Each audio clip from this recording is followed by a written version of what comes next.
Hi, this is Debbie from Lime Diddy Design, and thank you for joining me for Dealing with Debbie. Oh, it's been a while since I got the coloured pencils out. However, I really enjoyed painting this beautiful Mum's Spring Flowers set the other day and wanted to use the pretty flowers again.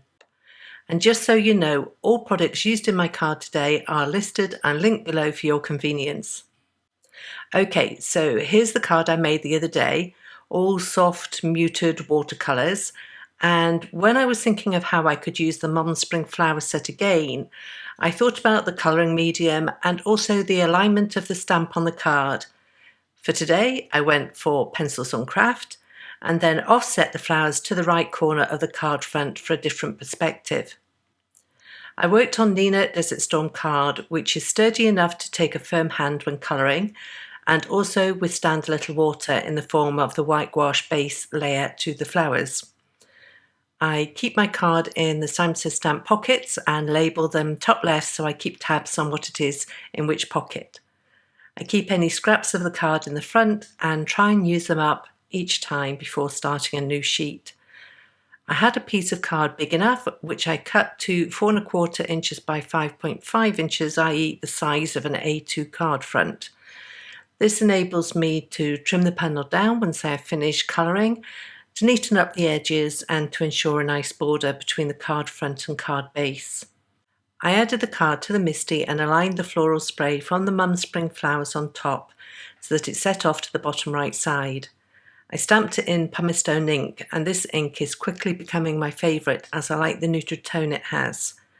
For colouring with pencils, you could stamp in Versamark ink, and the oils of the Versamark would combine with the coloured pencils when colouring. However, Versamark ink I've found resists gouache, which is mainly water-based, and because I planned on using white gouache as a base layer to the flowers, I chose a distress ink which wouldn't resist the white gouache layer. I find that fine details quickly lose definition when coloured or painted, and so I like to go over those lines with a black marker. Here I drew over the stamen of the flowers, but I would also do the same, for example, with the features of the face on a person or animal. It saves having to add those in at the end and try and guess where the original lines were. I always like to start with the leaves of a floral arrangement, partially because I love green, but also because I find it grounds the piece and helps when deciding what colour to do for the flowers. I used Faber-Castell POLYCHROMOS, but there are all sorts of different coloured pencils out there. Just use what you have.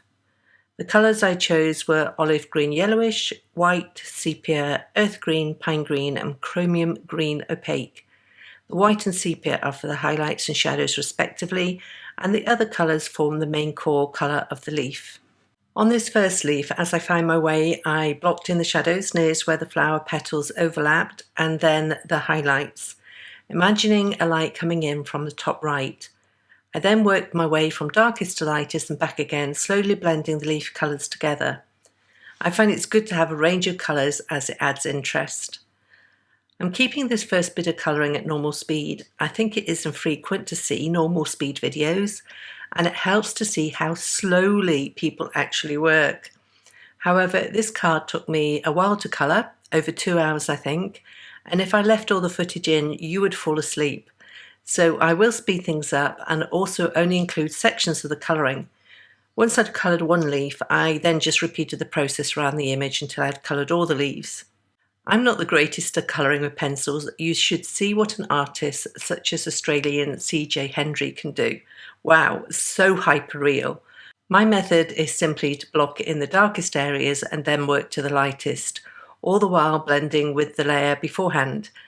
With this leaf, once I'd got to the highlight area, I thought the white looked a touch harsh, and so I softened the highlight with a warm yellow.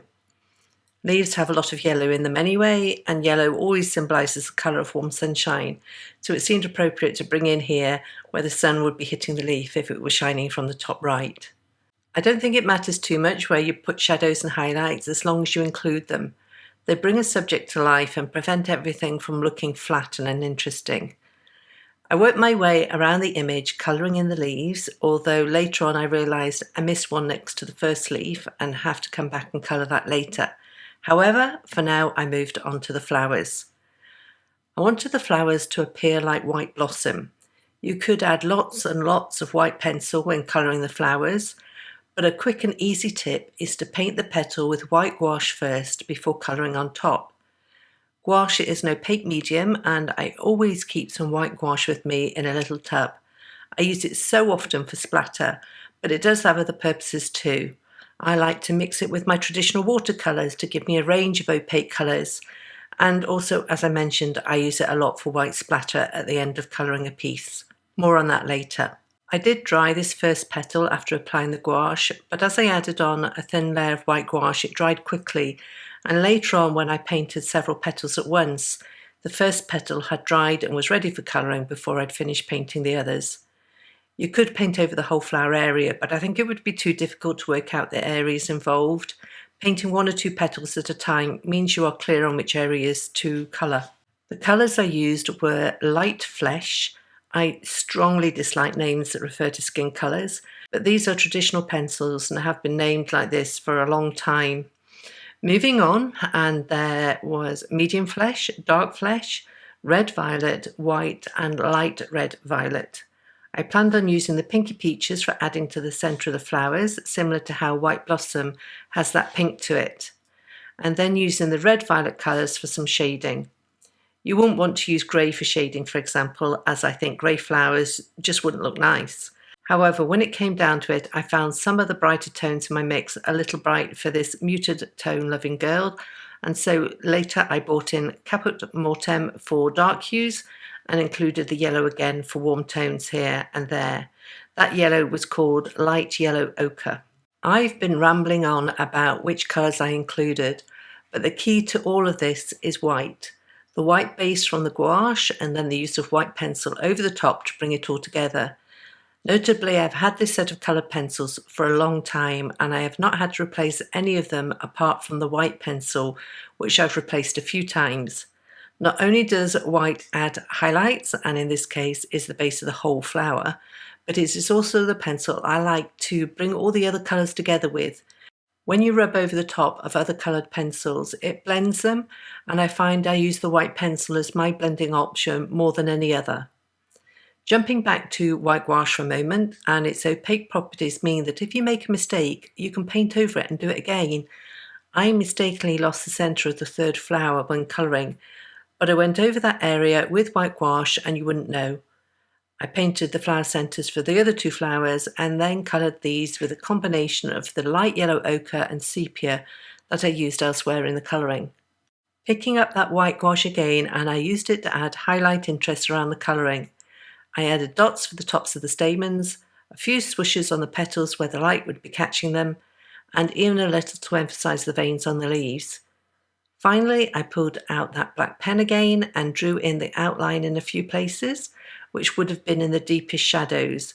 Essentially adding the white gouache and then the pen work at the end emphasised the lightest highlights and the darkest shadows, bringing in contrast and interest. Back to the white gouache, I tell you it is an essential in my kit, and I splattered lightly over the flowers and onto the untouched Kraft card around them. This simple trick helps the flowers to become part of the card as a whole rather than stuck on one edge. I'm not big into sentiments on my cards. The colouring is the main focus for me, but it is handy to have them on a card. However, I tend to gravitate to simple, minimalist greetings. Kathy Zilski is the queen of clean and simple, and these clean line stacks greetings she designed are an example of just that. There are matching dies for the larger sentiments, but I went for the wee sending hugs at the bottom. I stamped this in Nocturne ink on a scrap of ivory card and then trimmed out with a craft knife and metal edge grid ruler on a cutting mat. I added the sentiment to the card with foam tape and the use of a T-square ruler to get it on straight, but I still managed to muck up that and had to straighten it out later. I am the queen of wonky lines, it seems. I added the card front to a card base, cut and scored from ivory card, again using foam tape, and then sorted that greeting out. Now, if you are like me and have been crafting for a while, then you will have a stash of enamel dots hidden away somewhere. Well, in a recent tidying spree, I cut apart all of the packets of enamel dots I had, which were in lovely coordinating colour groups, but I could never find the colour I wanted. Well, I cut them all apart, sorted them into rainbow order, and then tucked each colourway into a Simon Says stamp pocket. Now when I want to add a finishing touch to a card, I can quickly pull out the colours I might need and see which is the best match. The only disadvantage to this is I am less sure on where the enamel dots originated from. I do recognise those pale pink ones I used as coming from Hero Arts though. I added enamel dots in 3 places around the image to form a visual triangle. I don't know the whys and what fors of this, but triangles are supposed to be interesting to the eye, as are groups of uneven numbers, which is why when I stamped the flowers on the corner of this card, I ensured I had 3 of them included. So there you go, my pencil colouring on Kraft of these lovely white flowers from the Mum Spring Flower set, and using white gouache as the base layer to get the white flowers really popping off the page. I hope you've enjoyed this tutorial. On the Simon Says Stamp blog, you'll find a coordinating blog post as well as details of the supplies I've used today. If you want to find me, I blog over at limedoodledesign.com. I want to thank you for joining me today, and I'll see you next time.